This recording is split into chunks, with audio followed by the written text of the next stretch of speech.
What's up, everybody? Welcome back to the podcast. Today, I have a friend in the making, by the way, Bryan McLane on the show. Thank you for being on. Thanks for having me. Yes. I got a chance to meet Bryan through one of the publications here in Austin. We're in a season right now in our office where we're deciding, do we extend the lease? Do we buy a property? And I was opening this magazine and I saw Bryan's face and I said, let me call this guy. You know, and there's such a part of doing business with people in terms of the way that they communicate, the way that they answer questions, their level of depth. And I said, hey, you know what? Can you come out to my office to check out what we do and show you the office? This is what I'm thinking. Came out, educated us. Then from there, we had a sushi lunch and talked. And the level of detail, the level of explanation, the process was just phenomenal that we wanted to have him on the show. And it worked out to be today. So for those of you guys that are deciding, you know, do I continue to rent? Do I purchase a building? If I'm going to purchase a building, what should I look out for? What's the process look like? We're going to jump into that today, and we're going through it ourselves. So I'm going to even be asking some of my questions, and they may be a repeat of the questions I asked you. But great. I think it'll be great for everybody, for the audience. So Bryan, thanks for being on today, brother. Yeah, this is awesome. Thank you. So tell us. I know that you didn't start off in commercial real estate. Correct.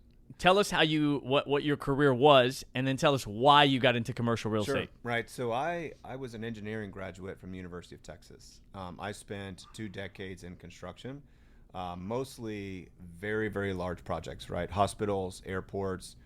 We built the Samsung facility here in Austin, and I was, all in on doing heavy construction, right? Which is a very, very challenging career, rewarding career, but when we were doing the second renovation to the Samsung facility here, my boss, before creating a construction company, was a commercial real estate broker. And he honestly didn't give me a choice. He told me to go to real estate school and get my license. I think he had a long-term strategy of getting back into commercial real estate and commercial development, which is what he did before he got so involved with construction at Samsung, right? And so I did just that. I got licensed, and this was 2009, I believe. I need to remember my dates, but at the time, TREC changed the ruling. In order to become a broker, you don't just need 5 years of practice. You need also an X amount of transactions that you have to perform during those 5 years if you're even eligible to take the broker exam. And so he told me to go hang my license with a residential broker so that I could accrue those transactions, right? And so I did just that. And so I started off in residential real estate. I sold predominantly, I would say 50% of my transactions would be in Lake Travis ISD, where I live, and the other half, scattered throughout Austin based off of where my clients were buying or selling, right? And so I was a dual career individual. I was building very large construction projects during the day, and then was hustling and selling real estate on nights and weekends, and got a book of business that was too much to handle, and my wife got licensed, and we were kind of a husband-wife tandem for a couple of years, right? And I think my introduction to commercial real estate came because I'm going to use Lake Travis ISD as a classic example, right? You're looking at individuals that purchase real estate oftentimes above $1 million. They started to understand that my level of sophistication and market value was above what they would consider the normal caliber of a residential agent. And they started asking me questions like, oh, I'm actually looking to lease this commercial space. Do you have something to advise me on that? 100%, right? And so I would do 1 or 2 commercial transactions a year, whether it's buying or selling or commercial leasing, which is very challenging, right? I mean, very complex, very difficult contracts, very sophisticated negotiations, and started capturing more and more business that way, because commercial real estate is a lot of word of mouth type networking, right? And so when I launched my own firm, I truly launched a firm that catered to both commercial agents and residential agents. And so that was right before the pandemic, and I now have 29 residential agents and I have 3 commercial agents. And the majority of my residential book of business I pass down to those agents, and then I predominantly focus on commercial real estate myself. And then the other 2 agents that I work with, we have very intense collaboration amongst the 2 of us. And so although I broker a lot more residential agents, I spend a lot more of my time in the commercial real estate sector, simply because the deals are so much more sophisticated. Oftentimes they take months, right, of work. And so that is where I'm at. And so, and then the advertisement that you saw in the magazine, I had a good friend of mine who was kind of what I would consider the go-to local commercial broker in Lake Travis ISD. He stepped out of the game and does his own development, right? And I'm like, well, here's my opportunity to really brand myself as that go-to local commercial real estate broker people can trust, right? And and I really think it starts with like very introductory type questions like the ones you asked me the first time you met me, right? And people are constantly evaluating you to find out if I have the expertise and the for sure I was, right, yeah, to deliver, right? And so that's where I'm at. Mm-hmm. Yeah. Do you, so your expertise of engineering, building business, buildings, right, infrastructure, mm-hmm.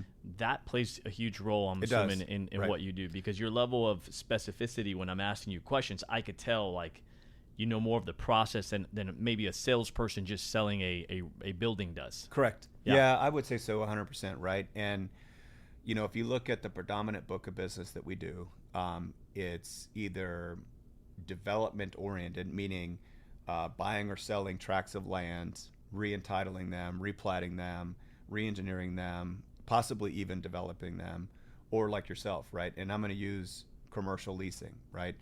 Commercial leasing, the tenant improvement build out of it is a major, major component, right? And just understanding that scope alone puts you ahead of the game, especially for not only negotiations, but educating the client, right? I mean, if I had $1 every time I met someone that wanted to build a bar or, build a daycare, helping them understand what level of construction they have to do in order to achieve that. They don't understand it. Not at all.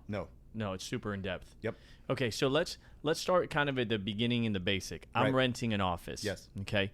And we can, I don't know if the number, is there a certain dollar amount actually where if I'm renting an office, it kind of makes sense that maybe I should consider purchasing one? Mm-hmm. Is there like, hey, if I'm at $10,000 a month or For $20,000 you, a month? size, For right? for me, it's different, and I'll Mm-hmm. kind of get to mine. But if Right. I'm a new person or I'm a small business owner, Right. I'm renting a space, I'm watching this podcast. Mm-hmm. Is there a certain dollar amount that once I'm there, I can consider maybe purchasing a small building? Yeah, I would say the financial aspect often is the dictator, right? And I'm going to use a stereotypical first-time commercial tenant, right? Okay. Maybe they have an SBA loan, Okay. or some sort of financing of that nature, right? Much, much easier to apply and achieve an SBA loan wrapped around a commercial lease than it is to say, okay, I'm going to go acquire my very first building, right? You're also talking about a tremendous difference in cost. And so, if you're looking at, and I'm going to use a 5,000 square foot building, right, which is kind of a very customary size, especially for someone in retail, they're looking at $30 a square foot, plus triple net, right? So that's something very tangible they can understand, right? Whereas the cost to acquire real estate is variable, right? What condition is the building in?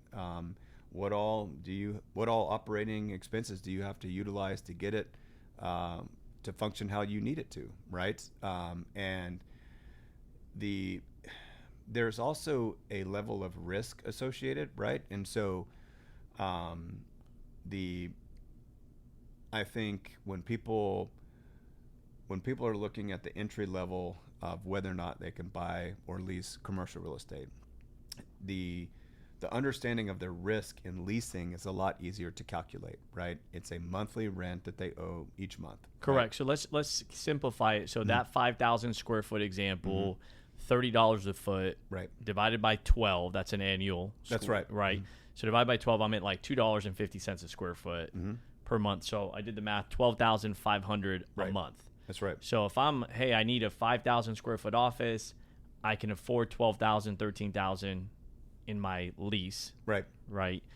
I know what my exposure is every right. single month. Okay. And that's wrapped around your business plan that's tied to your financing, right? Correct. So just a lot easier for someone to manage, right? Okay. And the amount of capital that they need out of the gate is minimized. And it's usually the tenant improvement, right? How much build out are they going to perform for that particular space, right?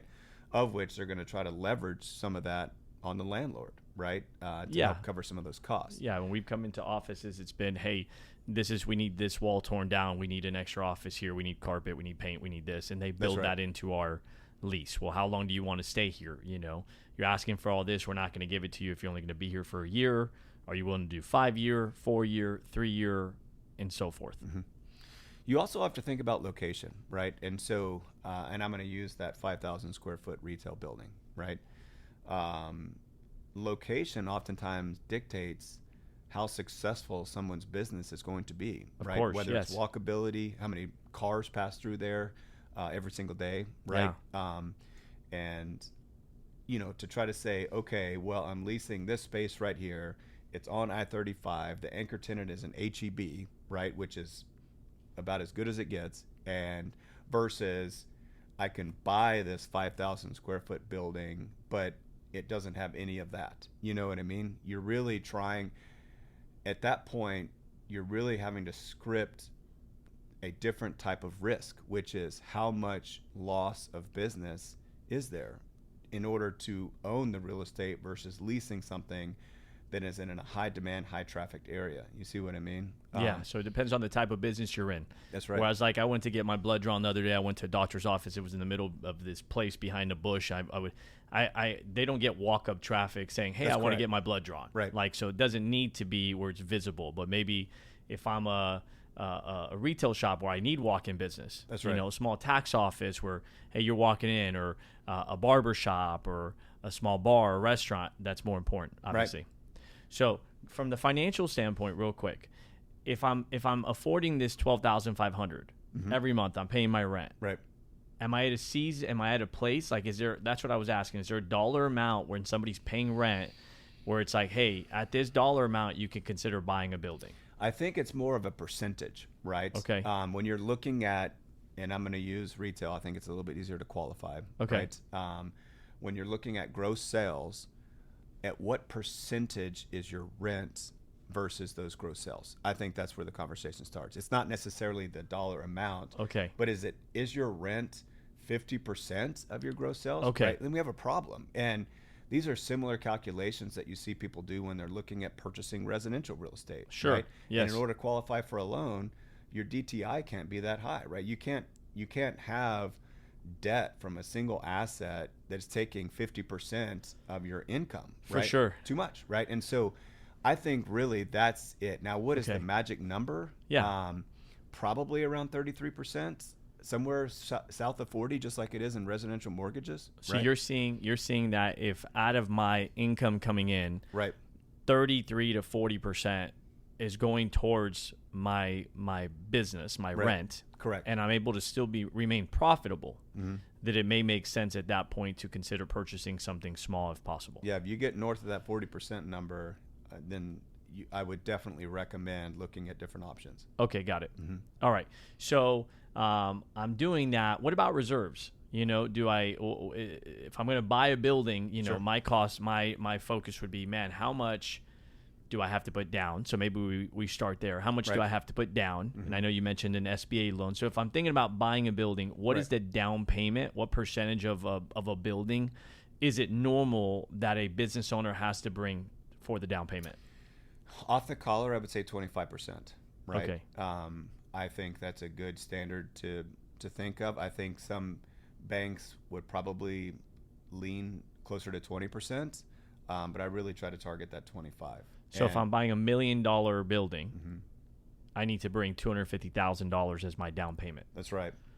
Okay. And then what about reserves? Do they have, and maybe I know that's more of a lending question, but. Well, I think I think that falls in my category, right? Okay. And so this is where the education of the client really, goes to the next level, right? And so you're talking about capital that they need to have on reserve, operating expenses that they need to have on reserve, right? And, industry experts will tell you a minimum 6 months, right? 6 months of operating capital. I recommend 12. And, I think there's too many unforeseen conditions that, I've just seen too many companies that didn't have enough reserves in order to understand what it takes to truly get their revenue optimized and how long that takes. You know what I mean? Especially when I'm just going to use another example of not only does the TI, the tenant improvement build out cost money, it takes time, right? And I'm going to use Lakeway or even City of Austin as an example, right? Just the time to pull the permits could be 6 to 12 months, right? During that time, you're probably taking on interest from debt already. You see what I mean?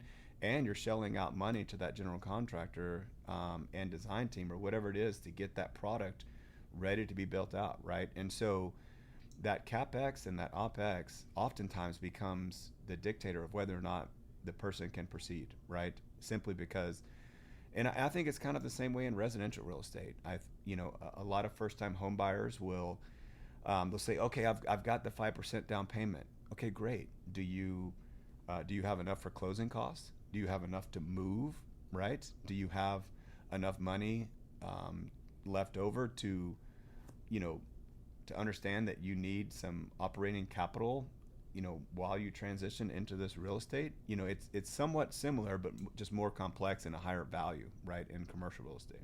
What percentage of businesses do you see rent versus own their building? So I don't know if I'm the right person to answer that, mostly because predominantly in commercial real estate, we sell land. We either sell land to people that are going to get it ready to develop it or are going to develop it, right? Okay. And they a lot of times pay with cash, right? And then my second most client would be commercial leasing, right? So that barrier number that you're speaking of as to where does the commercial leasing need to get tabled and the commercial acquisition come into play, that doesn't happen as frequently as you think, right? Yeah, I would think that all the additional expenses of maintaining the building, because if a lot of if you're at that 20, 30, 33% of just the cost of the loan, right? The taxes, insurance, Correct. debt, all that stuff. But then now the breakdown, you have an AC that breaks down. You need to put a new AC. You have a plumbing leak on a much larger property. Right. We had a plumbing leak on the house. You call a plumber, it's a few $100, maybe $1,000, $2,000. You do that in a building, it's $10,000, $20,000. So that is not as applicable as you may think. Okay. And the main reason why it is applicable if it's an owner-occupied building. Right? Okay. The majority of people that own commercial real estate lease it to other companies, i.e. the owner of this building is leasing part of it to your company. Correct. Right? And so the commercial leases in Texas are predominantly triple net, right? And triple net protects a ton of exposure for the landlord, right? So the tenants are responsible for the common area maintenance, the insurance, So and the taxes, lobby, the outside, and, the entryway, common area maintenance. if an AC unit craps out, right, that cost is burdened by the tenants, right? And so that is where the majority of commercial real estate people or landlords, that's why they like to own real estate, right? Is because the commercial leasing that we use here in Texas really shields them from a lot of exposure. So break triple net down. Common area maintenance, or common area maintenance. Property taxes and insurance. Property taxes and insurance. Okay. Yep, that's the three. And then maintenance on so common area and maintenance. Right. Okay, got it. Yeah, not just the daily upkeep of mowing the lawn and stuff, but You know, there's every contract is different, right? Where does that boundary between the landlord's exposure and the tenant's start and stop, right? You know, hail damage to the roof, gray area, right? Depends on how that contract is written. But you know, issues like you spoke of, a plumbing leak, right? It really just depends. But most oftentimes it's burdened by the tenants. Got it. And I'm thinking about it because for me, and I don't know the people watching this, if they're more of an investor or more of a small business owner, I'm assuming it's more of a small business owner Right. trying to acquire a building. I'm Sure. thinking about it as it's going to be my expense because it's going to be owner occupied. That's right. Yeah. Okay. So you'd recommend they got to put 20 to 25% down. Correct. And then from there, they got to have around 12 months of operating expenses That's what I recommend. saved. Okay. Mm-hmm. And then so if I want to consider starting to purchase a building, look at maybe acquiring a building, Right. where should I start? When should I start? So the process is much, much longer than residential real estate, right? But Okay. it all begins with securing your financing, right? I think, you know, obviously understanding your budget, which includes those two reserves that we spoke of, and having a true business plan, right? Is what I highly recommend before you even start shopping. And then in commercial real estate, the time between when you start showing property and by the time you close on it and occupy the property is a much, much longer period, right? Because I would say typically, and I'm going to use a building that's maybe 10,000 square feet, right? You're going to have, in residential real estate, you would probably have like a 7-day option, right, and a 30-day close. That's something that we see, you know, day in and day out Sure. here in the state. 7 days to do my inspection. That's right. And then within 30 days, we got to close by this date. That's right. Yep. In commercial real estate, that's probably going to be a minimum of 30 days, more like 45 days of due diligence, right? Okay. And in that time, not only are you inspecting the building, you're trying to figure out the costs to take care of any of those maintenance issues, but also understand how are you going to build that property out to suit your needs, right? And that includes everything from, you know, you oftentimes have to redesign, you have to re-permit, right? And then you have to build it out. And so based on what risk you're willing to take on as a buyer could dictate how long that's going to pull the closing out, right? If I'm a buyer, if I'm representing a buyer, I'm not closing until we feel like we have that, you know, green light from the city of Austin that the permitting is going to happen. So what you don't want to have happen is you purchase the building and you're sitting on it for 6+ months until you can even start to retrofit it to move in, right? You don't want to sit there and burden those costs and have debt servicing and lack of income, right? So all that dictates how long that process takes, right? It could take a year to close on a commercial building. So right? my inspection period is 30 to 45 days. Yes. Okay. They call it feasibility. Feasibility. Mm-hmm. But what if I don't want to, like you said, what if I don't want to buy that building until I have approved plans, permits, Right. things like that? Mm-hmm. What am I, you're locking that sale up, aren't you? Yes and no, right? So it's very similar to a residential contract where in residential we have option, right? So I think the best way to describe that is during option you have a unilateral contract. The seller must perform, but the buyer has option, right? Okay. Not until option is over and those contingencies are done does it become a bilateral contract where both parties have to perform and close. Right? Okay. Similarly, in commercial real estate, they call it feasibility, which typically means if you terminate during feasibility, you get your earnest money back and you don't have to close on the property, right? Okay. So you want to make sure you have covered 100% of your exposure during feasibility, right? So that time frame, how long can you extend it for? You can extend. Oftentimes that's dictated early in advance, right? And I'm going to use a contract that I saw last week, right, which Okay. was a 45-day feasibility with the option of two 15-day extensions, right? And so in that time frame, you have the ability to go to the city and see if they will That's right. approve that modification? That's right. So you kind of need to have a contractor or somebody that's going to be doing the work. It's a team. You've got an architect, Okay. an engineer. You've got the general contractor, your broker, right? Everybody. It's all hands on deck during that time to make sure that the exact product that is needed, we can close on it and pull the trigger on whatever functional work that needs to be done can happen, right? So that you're not eating any additional costs, right? Okay, so it sounds like first I'm interested in potentially doing it, so I reach out to somebody like yourself, Right. right? And then secondly, you say, hey, here's some options for you. Let me connect you with a lender, which is like what we did, Right. right? Mm-hmm. So then I go meet with that lender, and I think when we spoke, it was 10% down, and then the bank did, and I know every bank is different, but I think the bank did the 50%, and SBA did the other 40 or something Right. like that. Mm-hmm. So that gave us kind of a ballpark, and now we're getting the finances over to him, Right. to say, hey, this is what you can purchase, Right. right? And then when we spoke at that lunch, we talked about if this is the max loan amount, you don't want to purchase a building at the max loan amount. Correct. You want to build in that construction, redevelopment, tenant improvement 100%. into your loan. And so a lot of people, the misconception they may have is, well, I got to have all this money to do the tenant improvement. You can actually build in the tenant improvement, That's right. the upgrades into the loan that you're getting. Mm-hmm.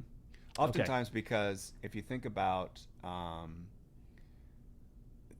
the bank's exposure, right, is in the event someone forfeits, right? They cannot handle the loan, and the bank has to seize the asset.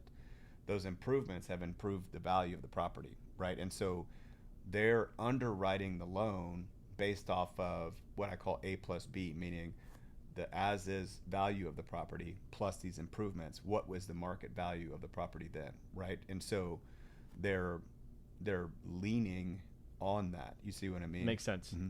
Okay, so then we get that over to the bank. So I sit with whatever banker I'm using. Right. They kind of give me a budget, Mm-hmm. right, of this is what you can qualify for. Sure. Right? And then from there, the next step is we start to look for properties that are within our budget. Correct. Okay. And you're factoring in that you're going to have to put in a certain amount on top of whatever the sales price is for your tenant improvement. Right? So if I qualified for, let's say, $5 million, but I know, hey, maybe tenant improvement, what's a good number for that? 20%, 25% of the purchase? I usually don't judge it based off a percentage. I usually judge it based off of a cost per square foot. Okay. Right? Okay, there we go. So far we've talked about it's not can I afford the monthly in terms of dollar, it's what Right. percentage of my income it is for buying a building. And now in terms of tenant improvement, it's more on a percentage as well of the square foot. Right. So what is a percentage of square foot Mm-hmm. that you factor in for tenant improvement? You know, I would say for a traditional build out, probably $125 a square foot. If you're starting from scratch, probably closer to $250 a square foot, meaning you have to bring in the HVAC, the plumbing, right, the electrical systems. Okay. But if you're talking about, you know, retrofitting a property that has those systems, but you have to move walls, you have to move items, I think, you know, I typically start at $125 a square. $125 for the tenant improvement. Correct. So if I'm buying a 10,000 square foot building times 125, I need to factor in $1,250,000 for TI work. Right. Now that's on the high end, right? Okay. But again, it really just depends on what build out we're talking about. For right? sure. Building a 5-star restaurant versus I would call this Class B office space, right? Different levels. This is probably closer to $75 a square foot. You know what I mean? Mm-hmm. Got it. So depending on the type of business I'm in will obviously affect the per square foot And the on the level of tenant finish, improvement right. and the level of finish. Okay. That's right. So then we factor that in. So that's a conversation where if I'm with somebody that's not as seasoned in commercial real estate because maybe they're not used to so much building. Like a lot of the people that I've worked with, they lease offices, whereas they're not maybe leasing as much restaurants or hotels or Sure. these other things. So they're not thinking about all those things and walking that client through it. Right.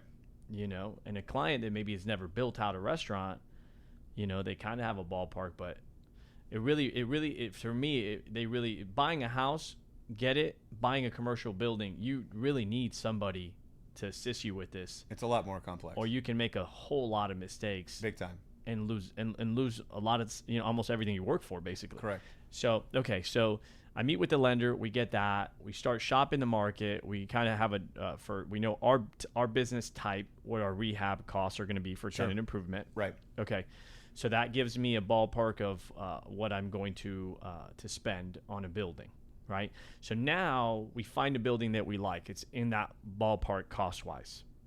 That next step is to do that feasibility, correct? Right. So the next step in commercial real estate, there's a step in between going under contract. It's called a letter of intent. Okay. So in residential real estate, your offer is in fact the contract, right? You are sending over the promulgated, usually 1 to 4 family contract as your formal offer, right? In commercial real estate, we send a letter of intent, which is usually a 2 to 3 page document that outlines the terms of the contract. And so that letter of intent is the negotiation tool between the buyer and the seller, right? And the main mechanism that it's used for is because in commercial real estate, predominantly you don't use promulgated forms, right? And so in residential real estate, you're required to, right? The Texas Real Estate Commission says, you want to buy a residential property, here's the contract, right? You need an amendment, here's the contract. We use those promulgated forms over and over and over, right? In commercial real estate, a classic example is we submit the letter of intent. We go back and forth on the terms, right? The terms not only of the purchase price, but how long is feasibility, what is the earnest money, all those kind of details, right? And then the seller's attorney drafts the contract, right? So that's why that step is in there. Is to give the attorneys that are drafting the contract for the purchase agreement the baseline terms. Does that make sense? Yeah. So the letter of intent, we give that to the sale to the owner. That's right. And then from there, their attorney will draft a contract. That's right. Okay. Typically, right? Okay. So then let's say we do that. We draft that contract. How long is that time frame from letter of intent to maybe drafting a contract? I would say less than a week, but call it a week. Right? Okay. So we do that. We have a contract now. Now we're coming in to do that feasibility. Right. Is that correct? So you go under contract. You have to consummate the contract by delivering the earnest money to the title company. Right? For sure. Okay. And then you're correct. Feasibility begins. Okay. So now we're going to walk this property to see what's going on with it. We're doing our inspection. So who's typically coming? Is it a GC, like a general contractor? Right. So is you're it an going to start with a very traditional inspection. And a lot of times those are the same inspectors that perform inspections on residential properties. Right? Okay, got it. They would bring in a team because oftentimes it's a bigger building, it's more complex. The HVAC systems are more complex, right? So they bring in their team, you get the inspection report, and then simultaneously, yes, you were right. So whatever tenant improvements that you're thinking of, I see the cart and the horse. And what I mean by that is some people start with an architect. They bring a design architect in. You sit down with them and say, this is what I want for my vision, right? This is what I want the programming of the space to look and feel like. These are the finishes that I like. And then they start to build design documents, and then you can take that to the general contractor community to bid out. Oftentimes what I see now are people start with the general contractor and say, hey, I've got this 10,000 square foot building. I'm thinking about doing this type of reprogramming, this type of finishes. And what they're really looking for is that early budgetary statement, right? Oh, you're looking at $100 a square foot or whatever it is. You know what I mean? I recommend going through the design team first, right? Because then you have actual, we used to call them blueprints back in the day, but now we call them construction documents that you can take to the general contractor community and get bids on, right? True proposals. Okay. Right? So I get the inspection done. I take an architect. I'm walking. If I don't have an architect, I'm sure as a commercial real estate agent, you work with several different architects. That's right. Okay. And it would be based off of the niche type of the building, the specialty, and the municipality, right? So If you're in Austin, I would recommend someone different than in Cedar Park, right? How often do they work with those city officials? That makes sense, because those architects are the ones drafting the plans, the construction plans for the city's reviewing, so they know what they want, what the ordinance is, all those things. That's right. Okay, so a good commercial agent will have a good lending team, good architects, 100%, and I'm assuming even good contractors. That's right. So you're really the connector for that business owner. It's very pivotal. Correct. Okay. All right. So we go into inspection. We bring an architect. They give us how long do architectural plans take? Because you're still in this feasibility period. How long does that architectural plan take? In order to get what I would consider like a 50% design document, it's going to take them 30 days. Okay. Right? So 30 days later, now we have this design. Now I shop it to contractors. Those bids take what?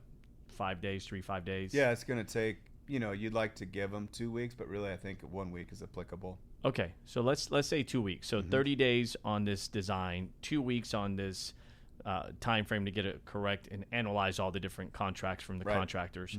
So now you know what it's going to cost you. Yep. Right? Now, then you go to the city and you say, hey, here are these plans. So the design team is still progressing, right? They need to get as far as possible to submitting the permit set as possible, right? Because you can perform demo without a permit. You cannot perform any installation without a permit, right? But you're not going to improve that property till you've closed on it. Right. So but how long is it going to take to get that permit? Right. So that's my next question. You want that in hand, or at least a green light from the city that you will have it in hand. You know what I mean? So while the general contractors are bidding the work, you're qualifying them, right? And selecting the general contractor you're going to go with.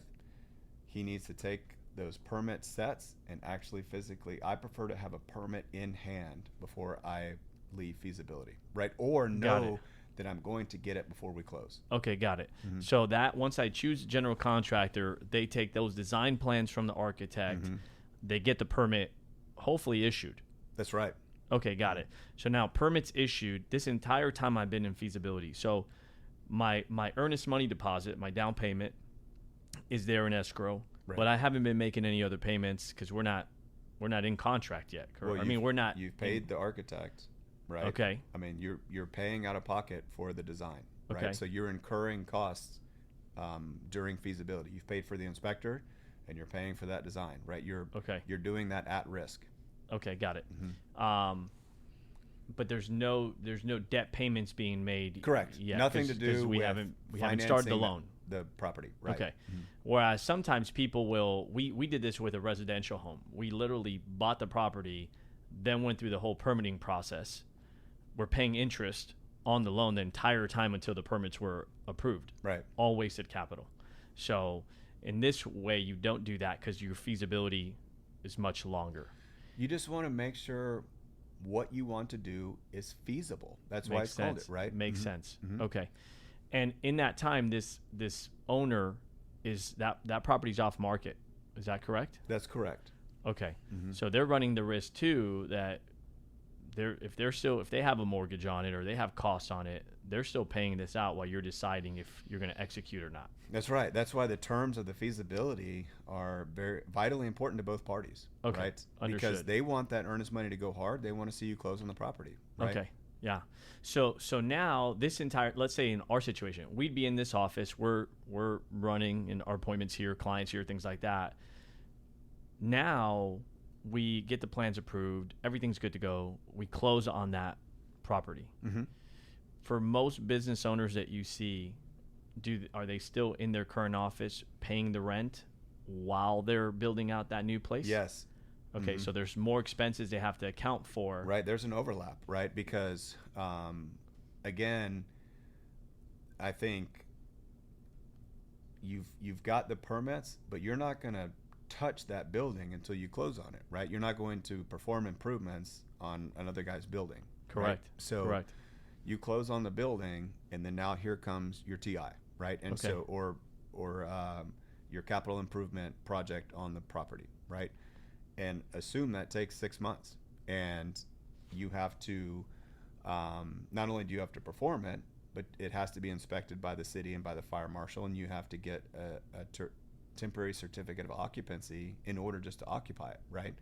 And you also have to what we call fit and finish, right? So the contract scope is, architectural, mechanical, plumbing. It doesn't involve this furniture, all those kind of things, right? So you have to get your certificate of occupancy, then you have to perform your fit and finish, right? And then you have to physically move in. All that takes time, right? Okay. That's why I always really challenge the OPEX and CapEx that people have in reserves, right? I mean, and imagine if the build out ends up taking 12 months, right? Yeah. Not only does that, you're already paying debt servicing on your loan, you're paying all these costs for the construction, and you've had to do like a 6-month extension on your current lease, right? I mean, you can see how this onion can start unpeeling quickly, right? Sure. Mm-hmm. So the time frame to get your architectural plans 30, you get it to the contractor, you pick the contractor 2 weeks. Permitting takes typically, if there's any revisions, permitting is how long of a process in commercial? Man, so I'm going to use two ends of the spectrum, right?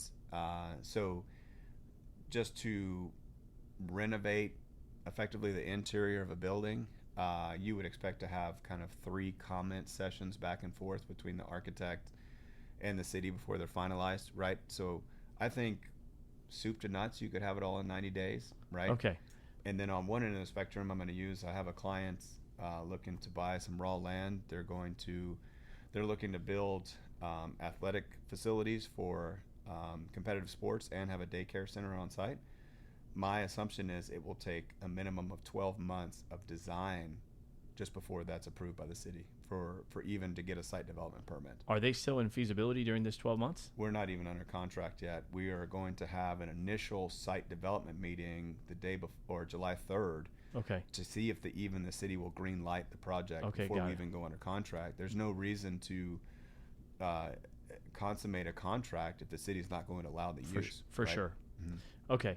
So let's say it's another 90 days or so. So now I'm roughly 5 to 6 months in by the time I finally got permits, closing my loan. Is that correct? By the time I get permits issued? Yeah, I would say, you've got the permit in hand, you're closing on the deal, and I think 6 months is a very applicable time, right? Okay.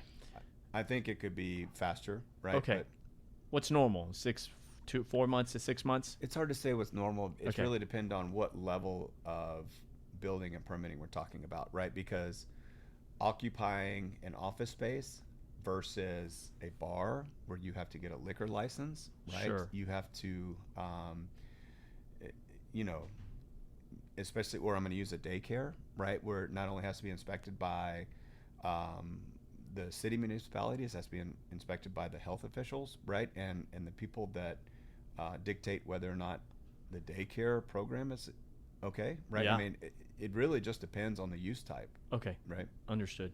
So let's say that in an office, it's our style building. Let's say we're at 6 months, and then that build out, we're expecting maybe another 6 months. Right. Okay, so we're kind of at a year Right. or so. So if if I know, hey, I have a year left on my lease. That's right. I kind of want to start shopping the commercial real estate market maybe a year and a half. That's correct.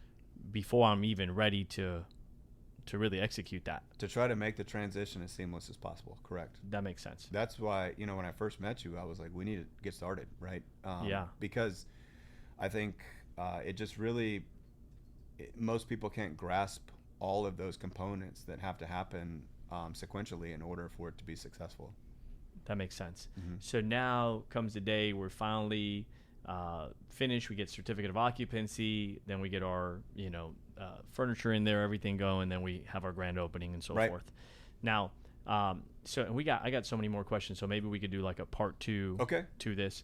So once I go into that, if I'm the only occupant of the building, Mm-hmm. it's pretty simple, right? But what if I'm getting a bigger space? What are other factors I should consider, right? And my goal is to give somebody enough information to even just understand the process of this. Sure. If they're going to consider it. So if you're buying a building and let's say you're looking to be a landlord and take on tenants, right?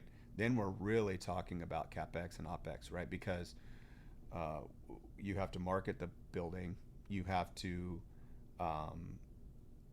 find tenants, right? Which it could take 6 months, and then it's going to take them another 6 months to close, right? Because And now you're the one covering the tenant improvement because you're now the landlord. you're doing a percentage of it, right? Percentage of it. Not all of it. Okay. I think, again, we could really hash down what those terms kind of look like, right? And I'm going to use a $75 per square build out. The landlord's going to say, I'll give you $25. Got right? it. Mm-hmm. Okay. So last question, and maybe this will lead into our part 2. Okay. Should with what's going on in this economy right now, people wanting to work from home. Yep. That whole COVID thing, and hey, some people are coming back. Well, no, you got to come back, or no, it's actually we're going to keep it that way, so we don't really even need an office that much. Sure. Are you seeing that affect commercial real estate? Mm-hmm. And then 2, are you seeing a lot of people where they're saying, man, I don't even want to buy a building because I'd rather do work from home and I don't have to spend the money? That is going to take some time. I'm going to give you some very off-the-collar answers so that you can understand how much more we can expand, right? Okay. But first, let's talk nationwide. Okay, so nationwide, retail is in big, big trouble, right? We had riots, we had looting, we have stores that are just closing in certain states. They don't want to be there anymore. They're just losing too much product, losing too much revenue. Retail in Austin, Texas, fantastic, right? I think probably because of the average income that we have here and maybe the way of life it is here, but whatever, retail does great here in Austin, Texas, right? Office space nationwide is a humongous question mark at best, right? So I'm going to use the city of Chicago as an example, right? So those skyscrapers downtown being reconverted into condominiums. You know what I mean? The necessity to have that much office space is gone, right? Austin, Texas, I think that question is probably better answered with an office expert, right? Or someone that is their only niche. But what I can tell you is that our future is unwritten, right? Because we have, I would say, more than 50% of the companies have done return to work, whether that's 100% or at least a hybrid situation. And so you have Facebook and Google that purchased 2 towers downtown and then did not occupy them, right? That's one end of the spectrum. And then you have the other end of the spectrum of companies that are demanding employees to come back to work. They realized that the work from home solution did not achieve the productivity, right?